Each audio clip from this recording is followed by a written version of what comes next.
Olá pessoal, sou o pastor José Carmo e estamos na nossa Conexão Querigma, conectando na palavra.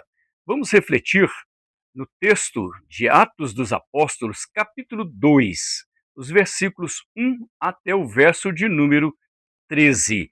Nós vamos entender o nascimento da igreja. Diz-nos assim a palavra do Senhor. Ao cumprir-se o dia de Pentecoste, estavam todos reunidos no mesmo lugar.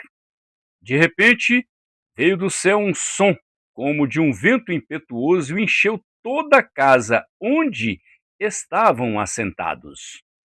E apareceram distribuídas entre eles línguas como de fogo, e pousou uma sobre cada um deles. Todos ficaram cheios do Espírito Santo e passaram a falar em outras línguas, segundo o Espírito lhes concedia que falassem. Ora, estavam habitando em Jerusalém judeus, homens piedosos, vindos de todas as nações debaixo do céu. Quando, pois, se fez ouvir aquela voz, afluiu a multidão, que se possuiu de perplexidade, porquanto cada um os ouvia falar na sua própria língua. Estavam, pois, atônitos e admiravam, dizendo: Vede, não são porventura galileus todos esses que aí estão falando? E como os ouvimos falar cada um em nossa própria língua materna? Somos partos, medos, elamitas e os naturais da Mesopotâmia, Judéia, Capadócia, Ponto e Ásia, da Frígia, da Panfilha, do Egito e das regiões da Líbia, nas imediações de Cirene, e romanos que aqui residem, tanto judeu como prosélitos, cretenses e arábios. Como os ouvimos falar em nossas próprias línguas as grandezas de Deus? Todos atônitos e perplexos, interpelavam uns aos outros: que quer dizer isso? Outros, porém, zombando, diziam: estão embriagados. Queridos, há muitas pessoas que às vezes interpretam, a obra de Deus de uma forma, insignificante, ou até mesmo ignoram a ação de Deus, no decorrer dos tempos, ou até mesmo na vontade exclusiva do Senhor para fazer a obra, para então redimir o homem. O versículo de número 4 ele deixa muito claro para nós que todos ficaram cheios do Espírito Santo e passaram a falar em outras línguas, segundo o Espírito lhes concedia que falassem. Então, é o Espírito que estava habilitando ali os discípulos. Tem um teólogo chamado George Muttman, e eles estavam comentando sobre um livro a respeito do Espírito Santo. Ele já estava bem idoso, aos seus 94 anos de idade, e naquele momento em que ele falava a respeito do livro, a respeito do Espírito Santo, um dos entrevistadores fez algumas perguntas a George Muttman. E ele dirigiu-se a ele e começou a perguntar da seguinte maneira: como você ativa o Espírito Santo? Existe uma pílula espiritual para isso? As farmácias, no geral, entregam o Espírito Santo? Aquele pastor, teólogo, já idoso, ele parou, ele pensou, e imediatamente as sobrancelhas daquele velho pastor ergueram-se e, sorrindo, ele então respondeu com seu sotaque carregado: O que posso fazer? Nada. Aguardar o Espírito, e ele virá. Então, Multman, ele expôs, na verdade, o nosso erro na crença de que nós podemos fazer as coisas acontecerem pelo nosso próprio esforço ou habilidade. Humanamente, nós não podemos fazer nada. O livro de Atos dos Apóstolos, ele revela que é Deus quem realiza tudo, é Deus quem realiza a obra. Deus chama os seus escolhidos, Deus elege, e a partir daí ele começa então a distribuir atividade, dons sobre a vida daqueles a quem ele chamou. E é interessante perceber, queridos, que quando nós voltamos lá no capítulo 1 de Atos dos Apóstolos, em que ali está registrado a ascensão de Jesus, a partir do verso 6 até o verso 9, o texto na palavra do Senhor nos diz o seguinte: então, os que estavam reunidos lhe perguntaram: Senhor, será este o tempo em que restaures o reino a Israel?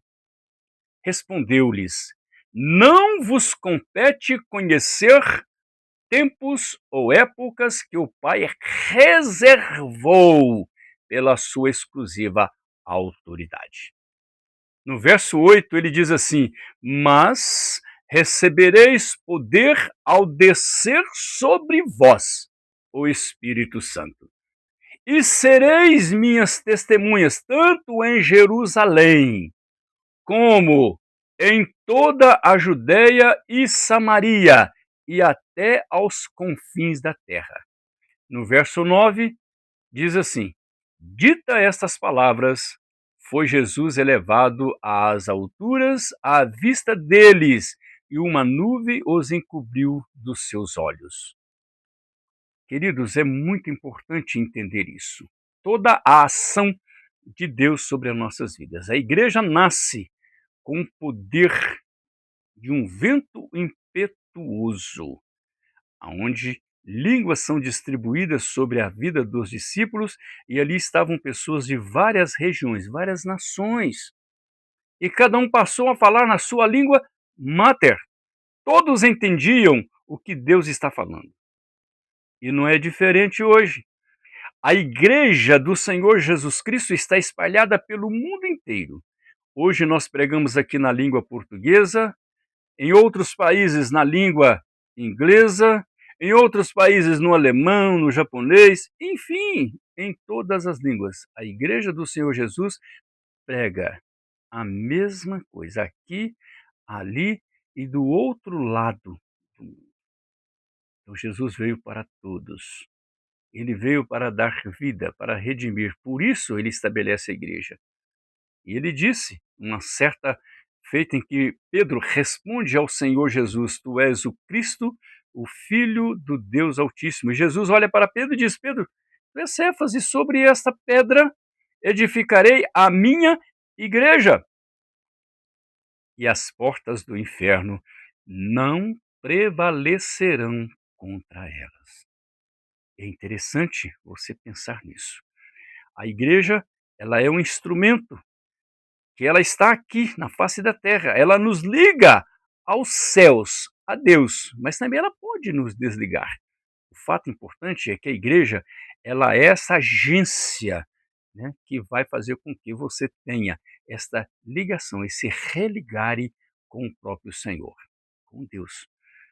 Por outro lado, queridos, quando nós paramos para observar o que o livro de Atos dos Apóstolos revela para nós, que é Deus que realiza tudo, a gente percebe que lá no início da igreja não havia nenhuma estratégia humana ou liderança impressionante. Não havia. Ao invés disso, o Espírito desceu com um som de um poderoso vendaval e desceu sobre os discípulos. E esses discípulos estavam ali assustados, estavam ali indefesos, estavam ali impressionados Diz lá o verso de número 2, que de repente veio do céu um som como de um vento impetuoso e encheu toda a casa aonde eles estavam assentados. Em seguida, queridos, quando o Espírito Santo desce,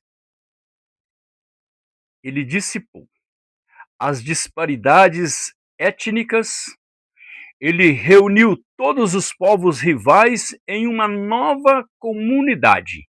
E esta comunidade chama-se igreja. Então os discípulos ficaram chocados em ver o que Deus estava operando entre eles. Entre eles. Ninguém fez nada por conta própria, mas o Espírito Santo que os habilitava. Olha, é muito importante quando nós paramos para pensar na obra do Senhor na igreja. A igreja e a sua obra no mundo não se define pelo que podemos fazer. Preste atenção no que eu estou dizendo. Não se define no que podemos fazer, a igreja e a obra.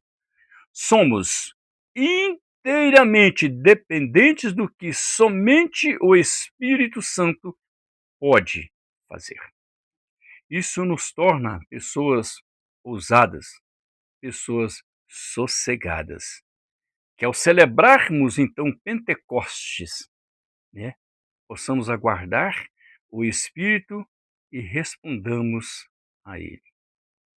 Você já experimentou visitar uma igreja mais próxima de você para buscar, para colocar-se à disposição do Senhor? Olha, eu, o pastor José Carmo, eu te faço um convite, mas quem te chama é Deus. Talvez Deus está te chamando para você fazer parte de uma igreja, para você ser mais um à disposição do Senhor, para que você seja usado por Deus, para que você tenha uma vida nova e diferente. Talvez você está vivendo uma vida, né, de amargura, de tristeza, você está vivendo uma vida de insossego, você não sabe o que fazer, está sem direção. Busque o Senhor. Vá, procure a igreja e comece então a colocar-se à disposição do Senhor. Aguarde, porque Deus quer te usar. Você já pensou nisso? Faça isso e você vai sentir o quanto Deus te ama e o quanto Deus quer fazer a diferença na sua vida. Deus te abençoe e te guarde. Eu quero orar com você. Querido Deus, obrigado. Obrigado, meu Deus, porque o Senhor nos ajuda a confiar no Senhor, a confiar e depender do Senhor. E não buscar a nossa confiança própria, a nossa habilidade, mas saber esperar no Senhor. Perdoa os nossos erros, perdoa as nossas falhas, perdoa os nossos pecados e conduz-nos segundo o teu querer e a tua vontade. Nós oramos em nome de Jesus. Amém. Deus te abençoe e te guarde. Conecte conosco, conectando na palavra, Conexão Querigma. Eu tenho certeza que Deus tem uma palavra ao seu coração. Deus te abençoe e te guarde.